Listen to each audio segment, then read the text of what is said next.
What's up, everybody? Here with resident Arsenal nutrition coach Mayamo Arlene. And today we are going to be tackling the subjects of restaurants. How do you handle a restaurant when you are focusing on your nutrition? So, Arlene, where do you want to start with this one? So, a lot of the clients that I am working with currently are tracking macros. And the question is, when I go out to eat, how should I track my macros? So, it's always best to make sure that you're going to be successful when you go out to a restaurant to have a plan. So, with that said, you want to look at the menu before you go out to eat. Looking at the menu before you go out to eat allows you to make your selection before you get to the restaurant. When doing so, you also want to plan for that meal in your fitness tracker. So if you're using MyFitnessPal, which is the app that most clients work with, you're going to put your meal into MyFitnessPal. That way you can see what to expect when you go out to eat. If you don't go out to eat with a plan, chances are you fail. The problem with not having a plan before you go out to eat is if you have an idea in the back of your head, if you think, okay, this restaurant has a lot of chicken, I'm just going to pick chicken.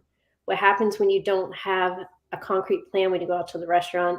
You get to the restaurant, you're sitting at your table, you're very hungry, you see the server walk by, something different on their tray that you weren't planning to have, smells good. So instead of having what you thought you were planning to have, you are going to end up having something that's going to throw you off of your macros. So having a plan, a concrete plan, actually putting it into your tracker before you go out to dinner is going to be very crucial to making sure that you are successful with attacking that meal while you're out.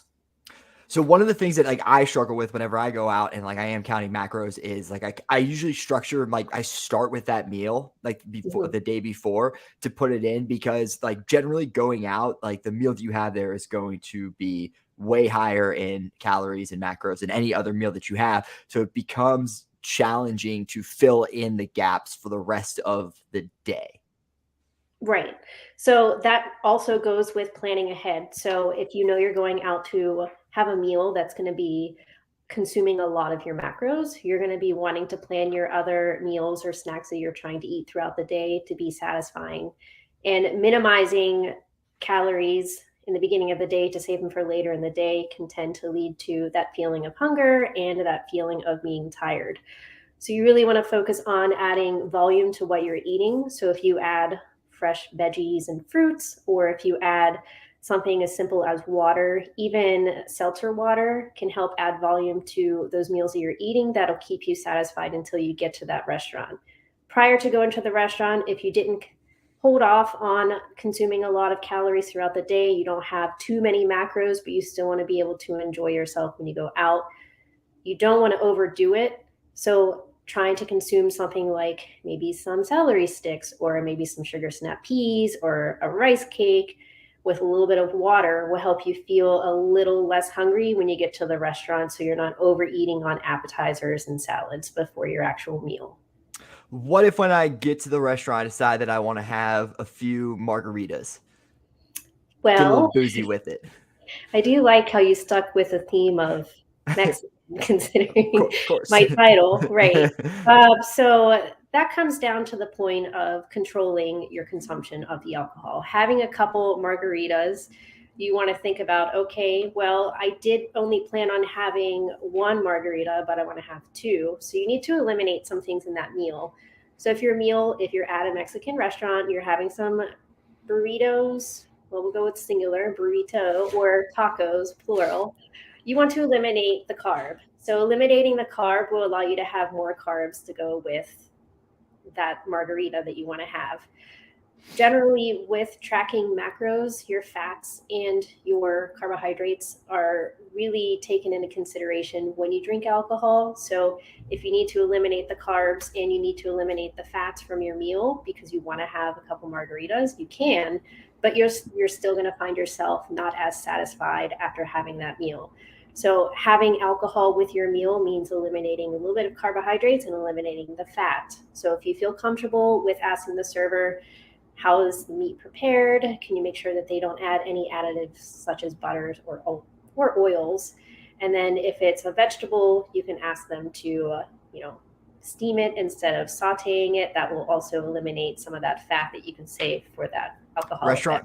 Restaurants love when you go in and ask them to cook the food completely different than the way You that can they always used to. tell them, like, hey, if you tell them you're allergic, they definitely have to stick with what you tell them. As someone who grew up in restaurant kitchens and has witnessed these types of requests, they love it. It'll be fine. They'll enjoy serving you. I'm sure. Yeah.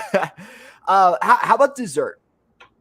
So dessert, I mean, it's always fun to have dessert, not solo. We always want to share our dessert. So looking for something that's going to be, a little less heavy. So maybe something that contains, I know it sounds crazy, but looking for something that has maybe some ice cream and not cake, and trying to eliminate your bite size. So if you say, okay, I'm going to share this with this person or these two people, I'm going to only have 2 bites of the dessert. You're still able to feel satisfied by having a taste or two than having the entire thing or half of the dessert. But ice cream could be a little bit easier to feel more satisfied because it's higher in fat versus a piece of cake or a piece of pie.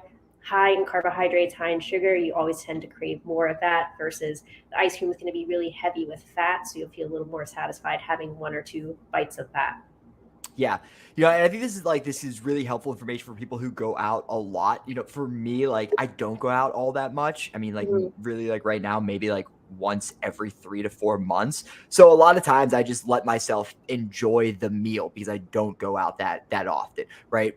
If you are someone who does go out a good amount, it really is just about a give and take, right? You can have more of the delicious food that you want if you're going to not have any alcohol or as much alcohol and maybe forego dessert, right? But if you're going to drink, you probably can't get dessert as well.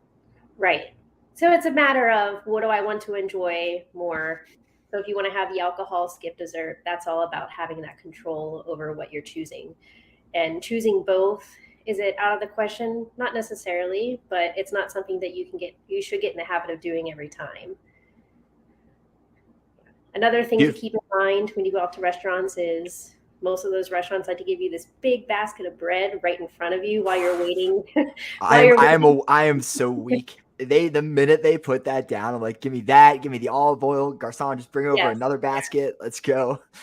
So to avoid that, you can ask them simply not to bring it. Or if you're at a big gathering and everybody else wants to enjoy it, just ask for the bread basket not to be placed anywhere near you. Out of sight, out of mind, you're not going to want it. I would be shaking. I would be shaking and sweating in the corner, and it would just be a matter of time before I dove across the table for the bread basket. I feel like I'd like to see this. All right. Anything else? No, that's it. Just make sure you have a solid plan before you go out to eat. Look at the menu ahead of time, and you'll be pretty good to stay within track on your macros. Excellent. Me llamo Arlene. Thank you very much for coming on with us today. We will be back in a couple of weeks with more nutrition tips.